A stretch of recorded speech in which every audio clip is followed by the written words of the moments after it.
the second PU, the very first thing in English textbook is an excerpt from Romeo and Juliet by William Shakespeare. All the sonnets of Shakespeare are numbered. The first line of the sonnet is considered the heading of the sonnet. We are so proud of our beauty in our young age, but time, it destroys and makes it worthless when we age.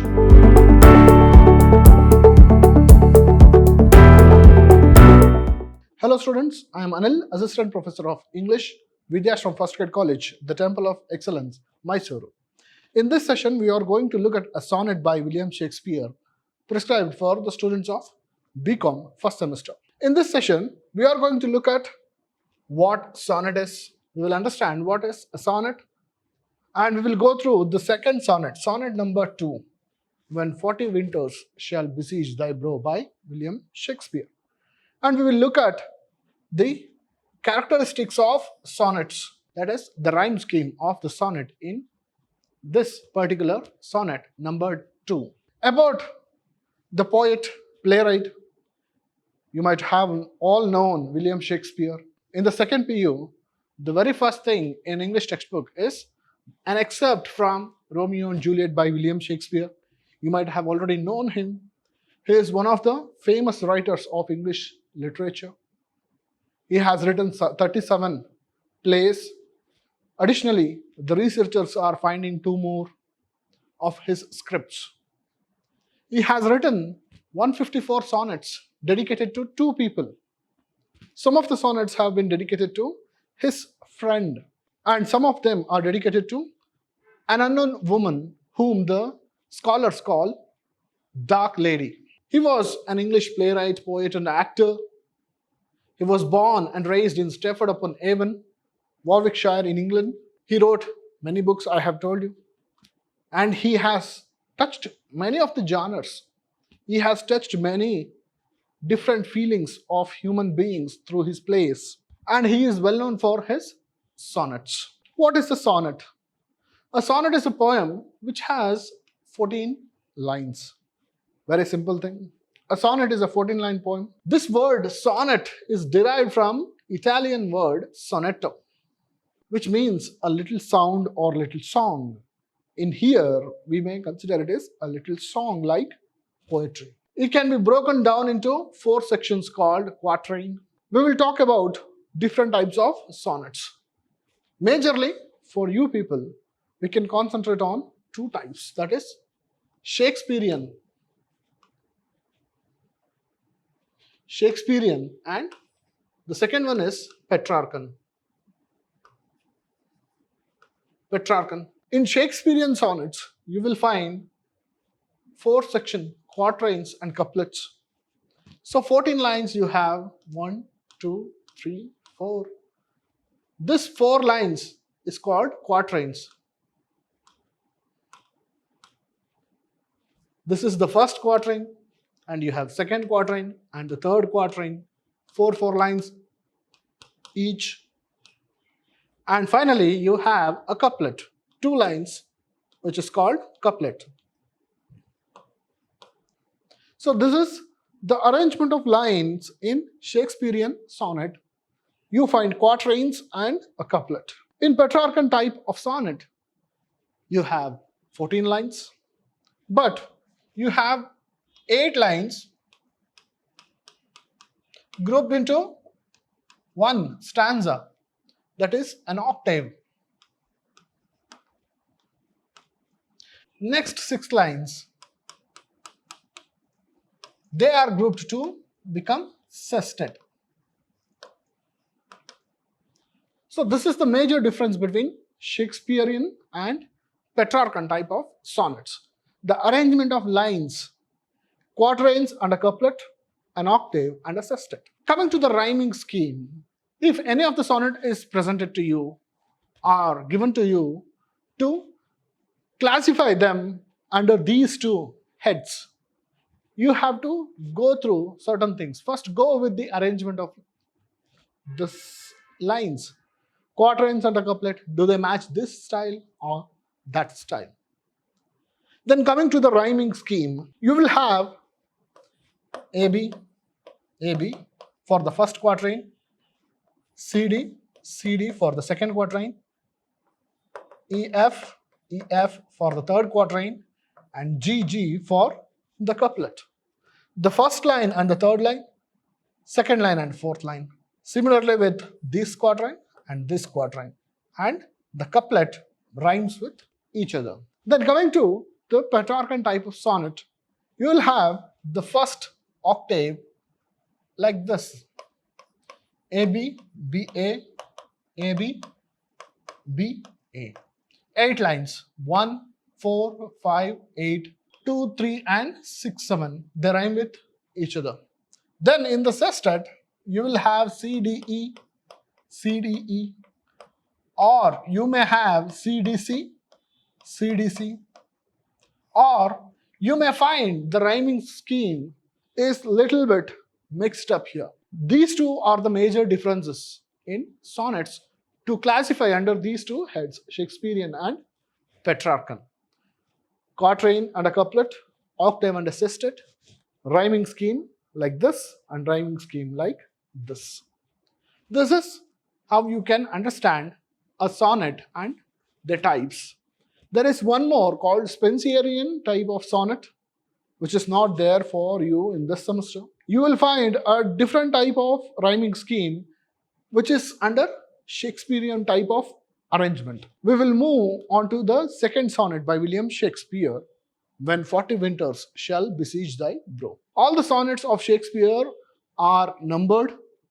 The first line of the sonnet is considered the heading of the sonnet. In this also, you have the first line, When 40 Winters Shall Besiege Thy Brow, as the head for the poem. When 40 winters shall besiege thy brow. When 40 winters shall besiege thy brow, and dig deep trenches in thy beauty's field, the youth's proud livery so gazed on now will be a tattered weed of small worth held. Then being asked where all thy beauty lies, where all the treasure of thy lusty days, to say within thine own deep sunken eyes, were an all-eating shame and thriftless praise. How much more praise deserved thy beauty's use, if thou couldst answer, this fair child of mine shall sum my count and make my old excuse, proving his beauty by succession thine.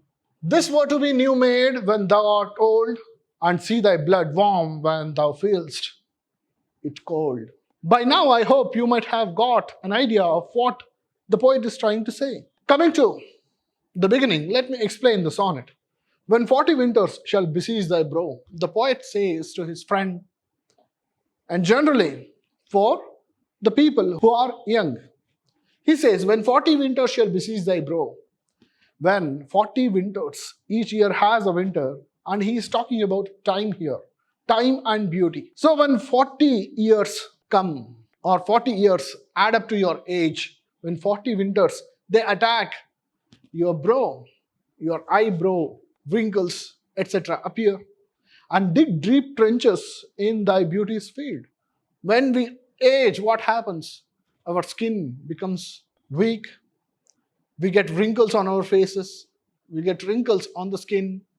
So he compares those wrinkles to the trenches on the beauty's field. The beauty is the physical beauty of a human being. Your youth's proud livery, so gazed on now. He is talking about the youth is like a neatly pressed uniform of the soldiers. It is beautiful to look at. But what happens when you age or the 40 winters attack you? When they attack, it will be a tattered weed of small worth held. Then it becomes worthless. When you become old, your beauty is of no use. Your body loses the physical beauty. This is what he says. When the 40 winters come, we age, we become old. When we become old, it will dig deep trenches on our beauty's field and makes it ugly. And then we are so proud of our beauty in our young age, but time, it destroys and makes it worthless when we age. I hope you got what William Shakespeare is trying to say here. Going on to the next quatrain. This is the first quatrain. Going on to the next one, you have, then being asked where all thy beauty lies, where all the treasure of thy lusty days, to say within thine own deep sunken eyes, were an all-eating shame and thriftless praise. He says, if people ask you when you age, when you become old, people are very interested in your youthful days, so they would ask you. They will ask. Then being asked where all thy beauty lies, where is your beauty? Where does it lie now? Where all the treasure of thy lusty days, your youthful days, passion, and the beauty you are boasting of, where are they? When you are asked this, if you just answer like this, to say, that means you are answering, to say within thine own deep sunken eyes, look at my old eyes. Eyes have been drawn into the skull. We look very weak when we age. So if you tell people that it was here, it was here, it was here, nobody believes. And that would become an all-eating shame, isn't it? If you don't have proof. These days you have photographs, instant photos, filters, etc. But when Shakespeare wrote this sonnet, they had only painters. But only a few were extraordinary painters, not all. So he says, you cannot show them proof. You cannot show people who ask this question, where is your youthful days? How handsome were you? Or how beautiful were you? If they ask such questions, if you said, it was all here in my sunken eyes, that becomes a useless answer. So this is about the answer and the beauty. If people are interested in your beauty, they ask questions on it. And if you don't have proof and simply show your old body, which has become very weak, eyes are sunken into the skull, then that becomes a shame. Then in the third quatrain, he says, how much more praise deserve thy beauty's use? If you could answer this, fair child of mine shall sum my count and make my old excuse. Proving his beauty by succession of yours. Shakespeare also gives a ready-made answer. He tells people, you can answer that question. If people asked you, how beautiful were you in your youthful days? If you don't have a photograph to show, you will have at least a child of your own.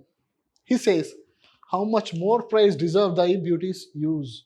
If people looked at your child and if they could assume how beautiful you were when you were young through your child.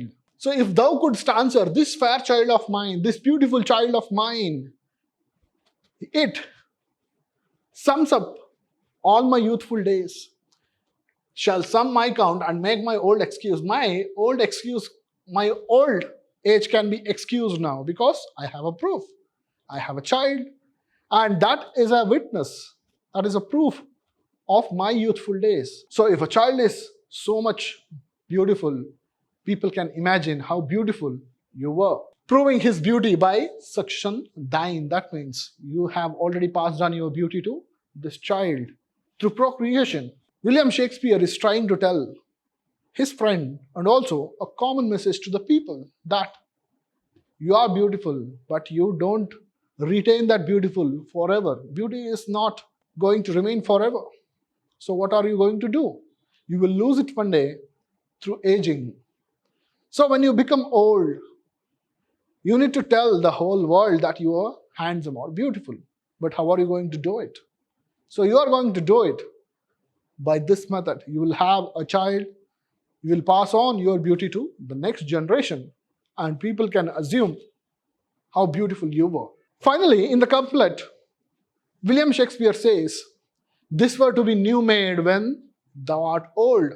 The child will be newly made when you become old. And see thy blood warm when thou feelst it cold. You will see your blood warm. This your blood is the child. The child's blood is warm when you actually feel yours cold, when you are going near the grave, when we are going to die after becoming old. We feel that our blood is cooling down. So you will witness your child with warm blood when you are actually feeling your own blood is becoming cold. This is what William Shakespeare tells his friend and also the concept of procreation and preserving beauty and passing on to the next generation. We shall see how this sonnet is divided into quatrains and a couplet, and we will look at the rhyming scheme which is in this poetry. So you have A, B, A, B. Bro and no, field and held, the first quatrain. Then C and D, C and D. Lies, eyes, days and praise. In the third quatrain, E, F, E, F.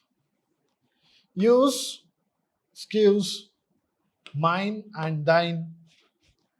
In the couplet, G, G, old and cold. So this is the arrangement of lines and also the rhyming scheme which is in the Shakespearean type of sonnet. To sum up, William Shakespeare has written 154 sonnets. Some are dedicated to his friend and some are dedicated to a woman which we are not aware of. This sonnet number 2 is generally talking about aging and remaining beautiful. The poet talks about beauty and old age. When beauty is destroyed by age or time, which is like winter, when 40 winters shall pass, we will lose our youthful physical body. So it is like a wonderfully pressed uniform. But what happens when you age? It loses its worth. Then one fine day people would ask you, were you so beautiful? Or where is your beauty now? And if you could simply say that it was all here in the sunken eyes, it is like a useless praise. You are praising yourself, but which is of no use. People do not believe it. So Shakespeare gives us a ready-made answer. He tells, have a kid, procreate and preserve and pass on the beauty that you have in your youthful days. When you become old, that fair child of yours, that beautiful child of yours will preserve your beauty. And finally, he says, when you feel that your blood is already cooling it down, you can see your warm blood growing up. So this is the summary of the sonnet, When 40 Winters Shall Besiege Thy Brow by William Shakespeare. We shall meet in the next class with a different type, with a different poem or a different prose. Thank you.